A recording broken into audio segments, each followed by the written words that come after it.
Shalom, shalom, sois béni, que la grâce de Dieu soit sur toi. Si tu vois ce message, je vais juste t'encourager. Vous savez très bien, quand Dieu veut œuvrer, Dieu utilise les hommes pour bénir les hommes. Dieu passe par des hommes pour délivrer les hommes. Dieu passe par des hommes pour orienter des hommes. Dieu passe par des hommes pour amener d'autres dans leur destinée. Donc ne dis pas que tu es seul, tu es bien chez toi, tu es seul. Non, on a toujours besoin d'une main que Dieu va exploiter pour nous bénir. C'est très important. Vous savez, quand tu lis l'histoire, de Moïse. La Bible déclare que Moïse était sur la montagne et Moïse allait prier. Et lorsque Moïse priait, la Bible dit que quand il levait la main, Israël avait la victoire. Mais quand il baissait la main, Israël avait la défaite. Et c'était des milliers de morts quand il baissait la main. Vous savez, dans ce texte-là, il y a deux messages très importants. Tu auras toujours besoin, en tant que Moïse, de Aaron et Hur pour maintenir ta main levée.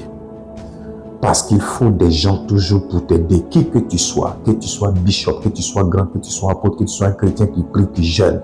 Tu as toujours besoin d'un Aaron et un Hur, qui sont comme ce qu'on appelle les aides de destinée.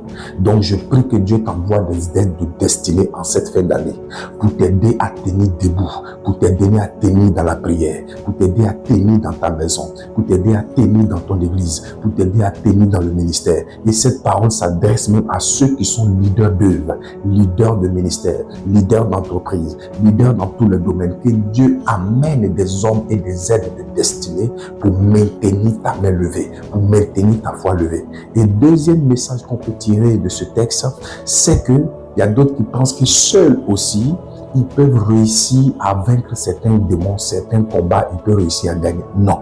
Israël avait la victoire à cause de la main de Moïse qui était levée. Souvent, il y a des chrétiens dans l'église, ils ont des victoires dans certaines batailles. Ils pensent que c'est parce qu'ils jeûnent trop ou c'est parce qu'ils prient trop.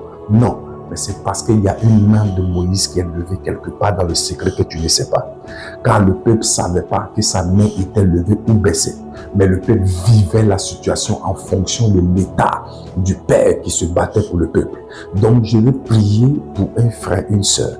N'oublie pas que chaque fois quand tu as des témoignages, chaque fois quand tu es délivré, chaque fois quand tu as des victoires, c'est parce qu'il y a la main de ton pasteur qui est levée dans le secret pour toi. C'est parce qu'il y a la main de la servante de Dieu qui est levée pour toi. C'est parce qu'il y a la main d'un intercesseur, d'une intercesseuse qui est là pour toi. C'est parce qu'il y a quelqu'un qui a pris en charge de se mettre à la brèche pour prier pour toi. Donc souvent, au lieu de te glorifier dans les manifestations de Dieu que tu vis, il est important de te demander qui prie pour moi dans le secret, qui jeûne pour moi dans le secret. Et ça va t'enseigner ce qu'on appelle l'humilité. Comme on dit en langage ivoirien, c'est deux mains qui se lavent. Donc c'est important que Dieu t'amène des aides de destinée, mais c'est important aussi quand tu rentres dans ta destinée que tu te dis c'est parce que Dieu a utilisé quelqu'un aussi derrière moi. Je prie qu'en cette fin d'année, Dieu vous bénisse, que sa grâce soit sur vous et que sa main vous soutienne et que l'humilité soit votre partage. Sois béni encore si tu vois ce message. Je t'invite encore au centre d'impact et de puissance de l'évangile parce que nous avons eu un dimanche extraordinaire, un culte de puissance et de victoire.